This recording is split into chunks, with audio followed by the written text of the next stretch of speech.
Okay, y'all.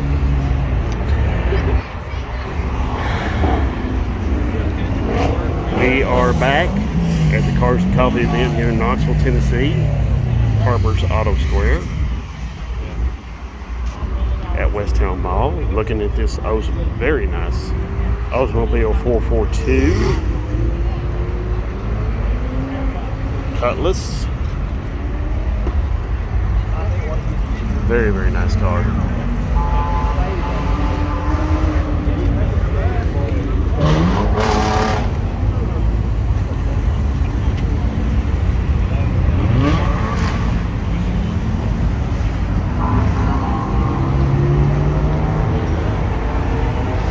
And right beside it, modern day GTO.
.392 Hemi Charger.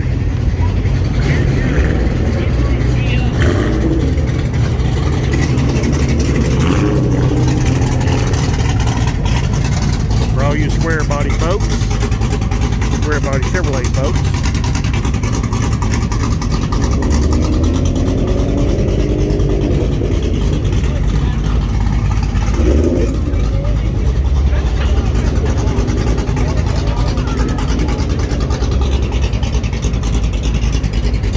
Just huge into the Jeep thing. There you go.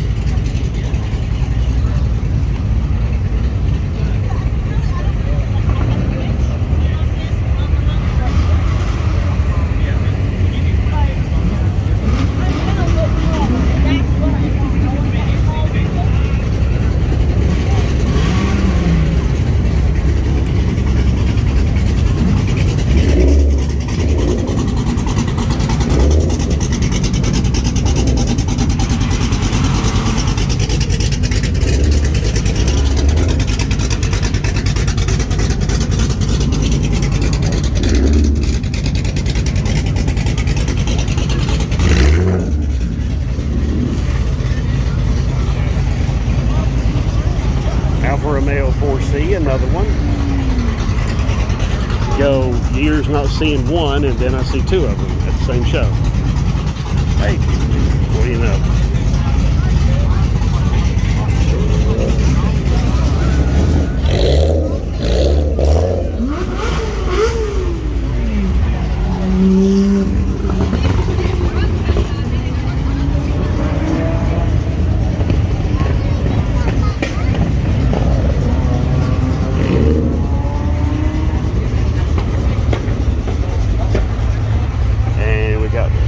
Lowriders with a 4-speed.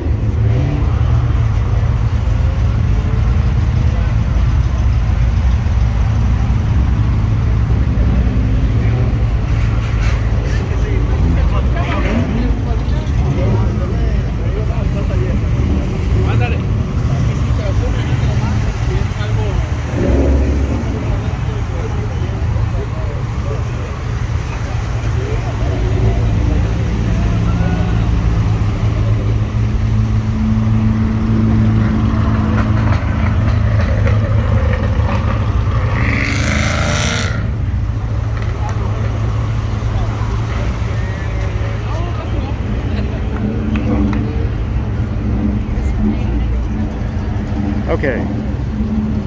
Something else I want to... Oh, look. There's a lightning. Something I want to go over with you all. When you go to a car show, you may see cars fixed up in a way you don't necessarily approve. Basic rule is this. If you don't like what you see, don't be looking at it. Alright? If you ain't got nothing good to say, don't say nothing at all. Okay?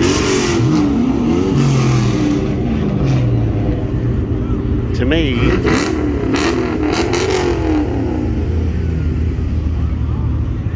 I'm much more about get the car out, get it going, and get it on the road. And get it to where a state to where people can see it and can appreciate it. If it's sitting somewhere in a barn or in a garage or in a field somewhere, then nobody's seeing it. He just opened it up so people could enjoy it. That's really cool. So, just wanted to put that out there. Okay?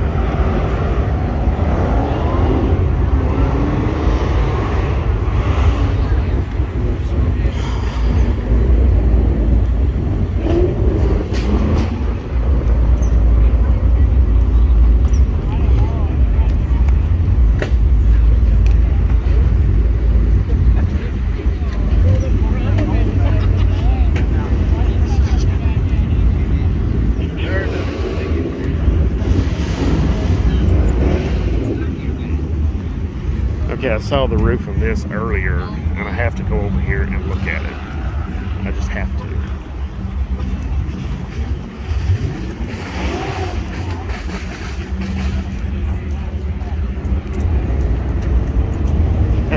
Sorry.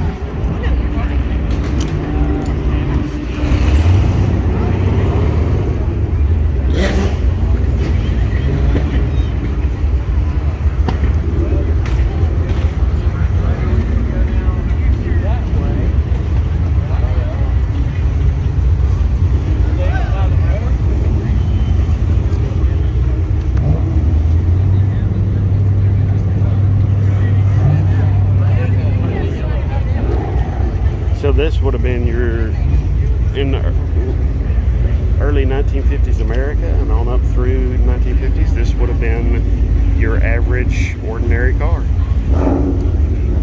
Something to think about.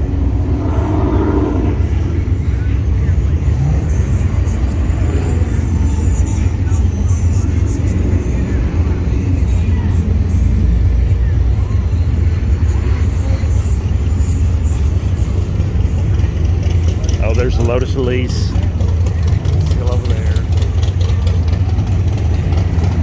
Thing is just painfully pretty. It's just painfully pretty. Other cars will try to be pretty.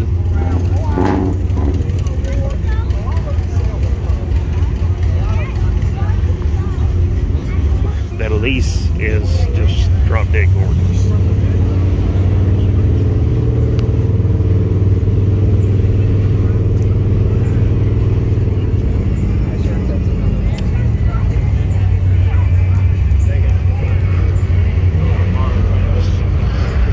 So, like I was saying, you may not appreciate how somebody has fixed up a car. That's okay. That's your opinion. That same person may not necessarily care how you fixed up your car. Understand? So, something to think about.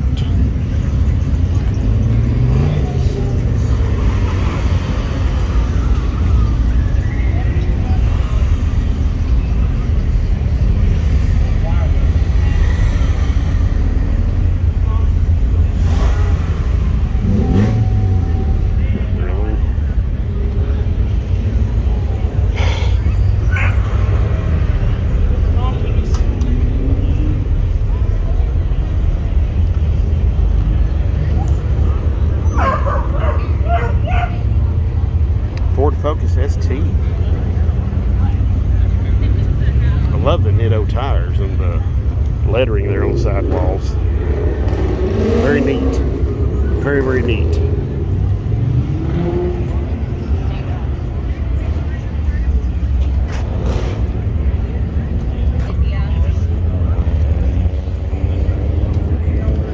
Okay, I'm going to pause the camera and I will be right back. Okay? Oh, before I do, gotta see some minis. Get some mini action.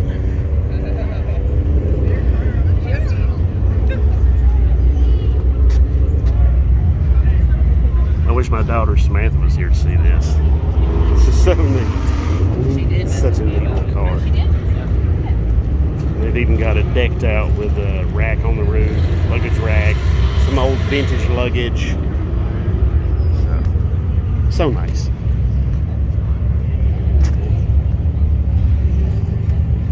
I can appreciate it. All right, be right back. Okay, y'all. Of course, I had to get a little video of my truck. That's my baby. So anyway, let's get back to it.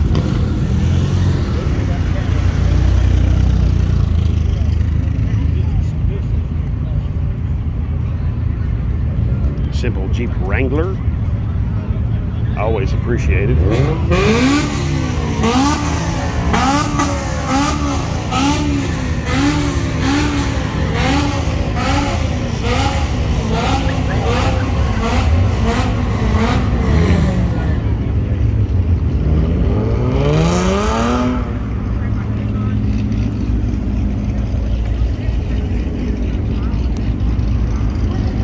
Like I was saying earlier, you may not necessarily appreciate what some people do to their cars, but that's okay. You may not appreciate but to me, I feel like it's much better to have a car out, running around, driving down the road, than to have it sitting in somebody's garage or basement or barn or field.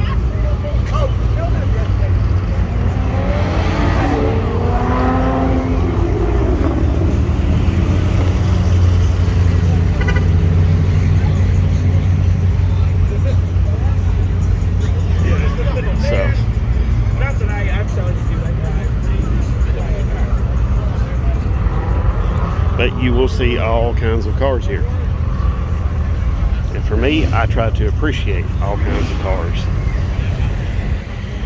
The lowriders I was seeing earlier, to me, those are cars that I appreciate because I appreciate the amount of work somebody has put into them. Somebody's poured a lot of time into those cars.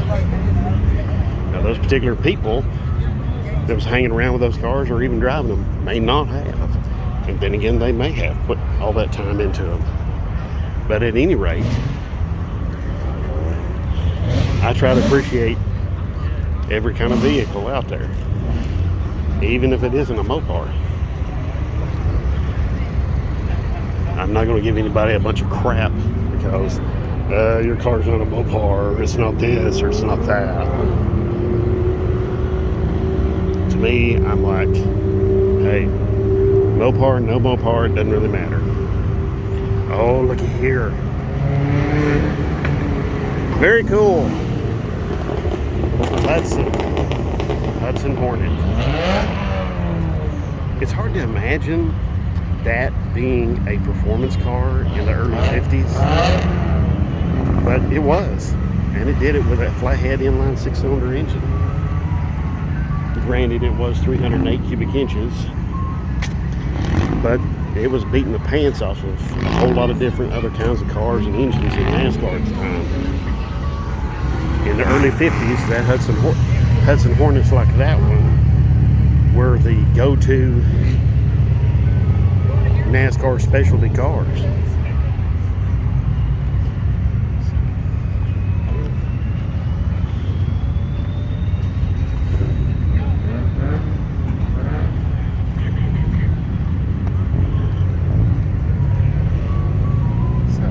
Not as many cars over here this time.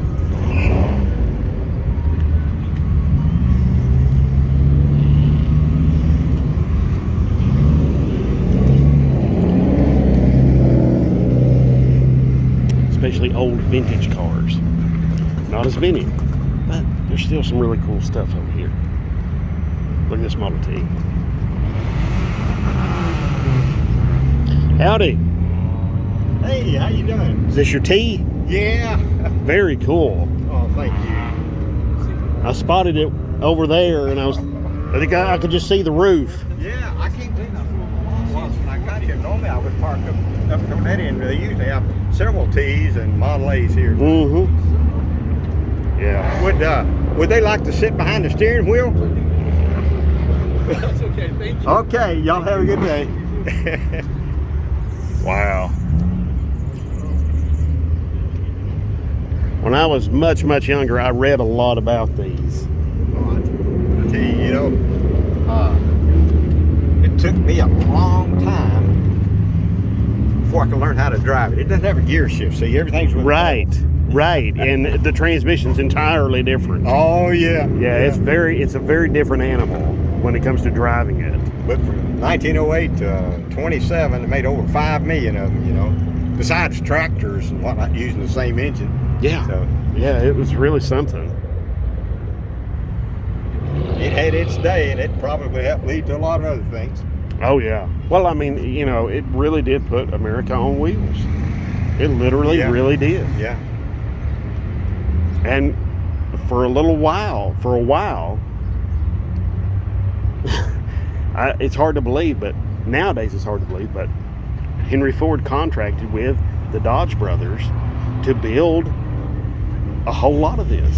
Because Well, the at Dodge the brothers were time, working for him, and they went out on their own. Yeah. Got Dodge started, yeah.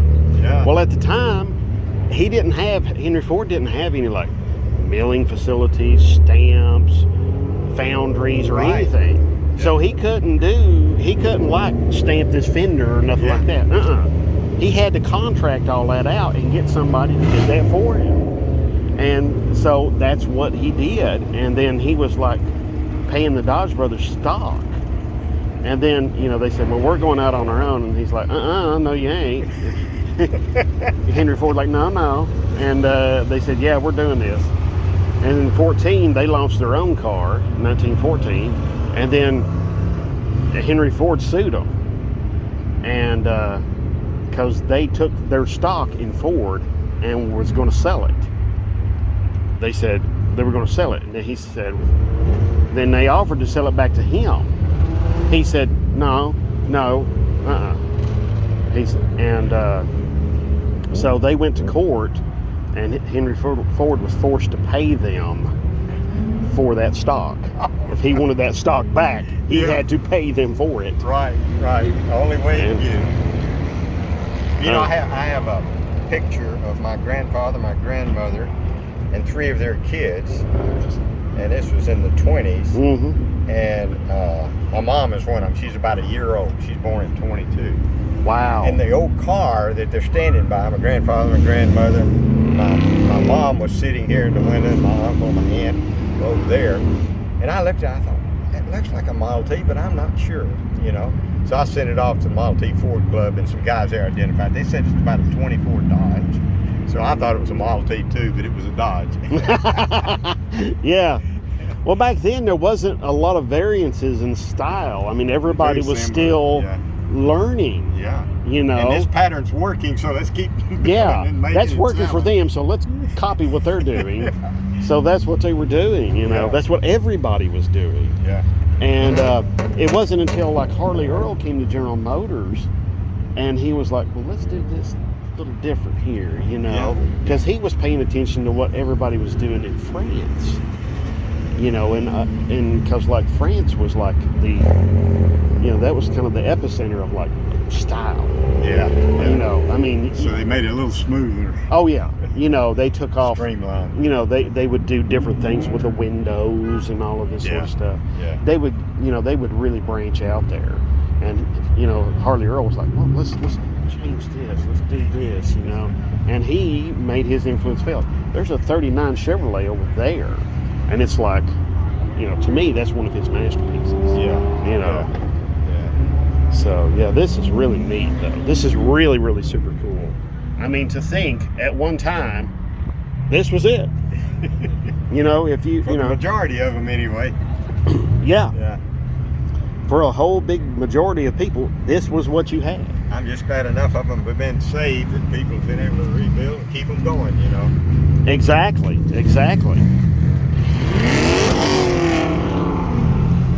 I appreciate when people bring these cars out and show them off. Oh, I'm sorry. I was going to come around that way. Yeah, it's okay. I just appreciate when people bring these cars out and show them off. All 20 horsepower. Yeah. Because there's so many of these cars, you know, people are, you know, they own them and they stick them in a garage and they never get them out and they never do nothing with them, and then everybody's like, oh, Yeah. you know, and you never get to see nothing like that. I like this show, but one of my biggest complaints is you don't see a whole lot of older stuff. The best place I've seen for a bunch of them that show up is the street fair they have in Lenore City in September. If they have it again, they didn't have it last year, but if they have it again, starting up again this year, Yeah. there were probably 200 antique cars, old cars. Not the muscle cars, even though a few of those show up. It's mainly the old ones. Oh, that's neat. That's cool. Yeah. Wow. This is really, really something. I mean, this was like the roots, the genesis of like Ford and what Ford would be doing later on. I like the later edition alternator. Alternator, yeah. The guy before me, he had the generator on it. It's a 6-volt system still. It hadn't been converted to 12 volt. Right. So that's a 6-volt alternator too. But he put that on. It's much steadier for the lights, and the power for the spark, and everything else. I think these are just really unique. And I really didn't understand entirely how this thing worked until just recently. And it's really something how that works. It's just like, wow. Yeah.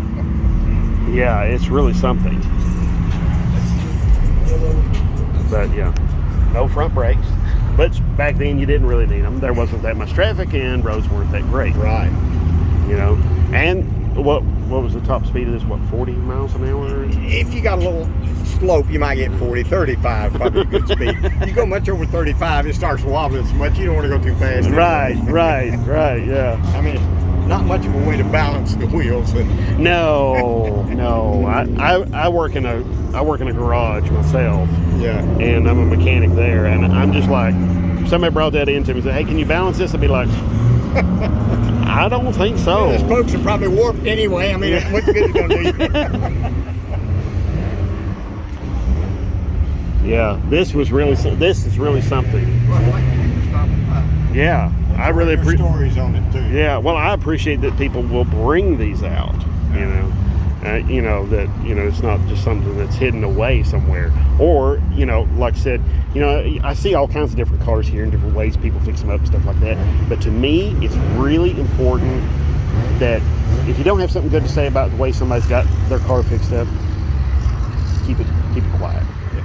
Don't say nothing at all. Either appreciate what they've done or leave. Everybody has their own interest. Exactly. Everybody's got their own way. Everybody's got their own way. Americans love cars. Yes, we do. We do love our cars. Thank you very much. It's great talking to you.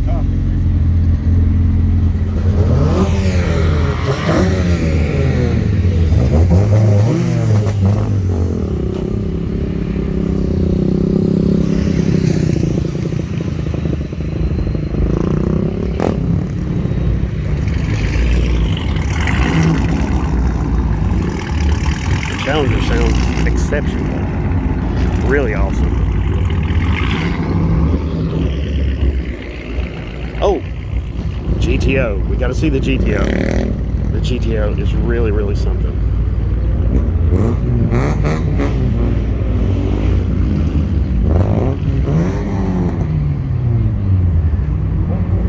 I believe 67. Correct me if I'm wrong. pretty certain it's 66 or 67. Very nice. Look at that interior. I hope you can see this really well on the camera. Beautiful interior. And this is an unusual color for GTOs. I don't think I've seen one this color before. Still got the 389. Still got the 389 V8. Or what they like to call the trophy V8. I love the different color roof. This is really, really nice. I love this. This is just so exceptionally wonderful. So, and then we've got a Volvo 122S. I love these two.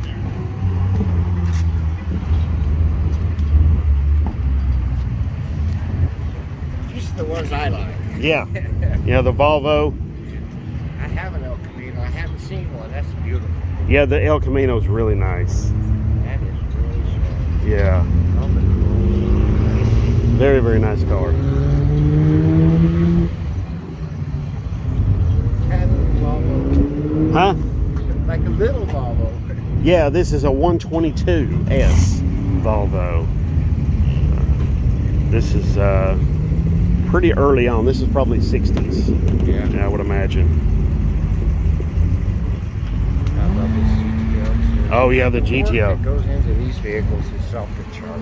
Oh yeah. The GTO here is just exceptional looking. I love the colors of it. It's a very unusual color combo. Yeah. And the interior is just spectacular looking. I mean, there's no like worn out seats or nothing like that. Is this your Volvo? Yes. Very cool. What year? You should hate your year. It's a 66. Sorry. Same as that Excuse me for a second. Oh yes, go right ahead. offered to race him. He said he was too scared. Yeah, I just bought it about a month ago. The GTO is really nice. Thank you, sir. I love the colors of it and the different color roof. That is the only known combination color of the 66 GTO. Really? Wow. Special order. Yeah. The interior. Did you have the interior redone or anything? Or It had rotisserie restoration in 2015. oh wow. Read that. Oh, Martinique bronze with fawn gold interior, mission beige, and Martinique bronze. Wow. There's no other verified example of this two-tone paint combination on a 66 GTO. Wow. Oh wow. It's got. Does it have air conditioning? Oh, yeah. Air conditioning, automatic transmission, power steering, power brakes. This lady worked for belts. She was the latest fashion buyer for belts. She wanted a GTO and wide track Pontiac. She wanted a hot rod. She found she get one automatic air conditioner. That's what she got. Wow, that's nice. That's very nice. I'm glad to see that you're driving it, that you're enjoying it and driving it. Oh yeah, I like that. we got a 4.5 hour drive. Oh wow. Yeah, thanks. Thank you. You all have a great time and a safe trip. Thank you.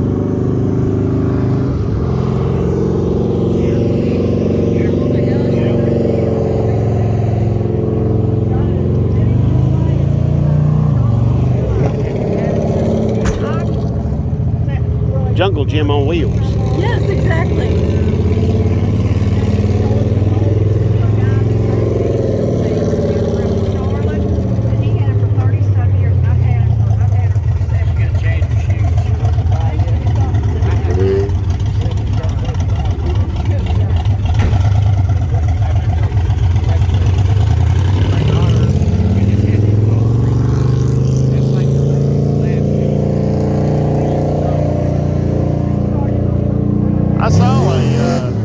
I saw a 144. Oh yeah? Yeah, it was over there. It was on the other side over there. What color was it? Was it burgundy? I think it was. Yeah, that one's for sale too. Yeah. It's from North Carolina. I saw it the other day. There's actually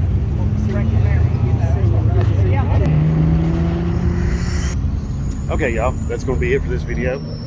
Thank you very much for watching.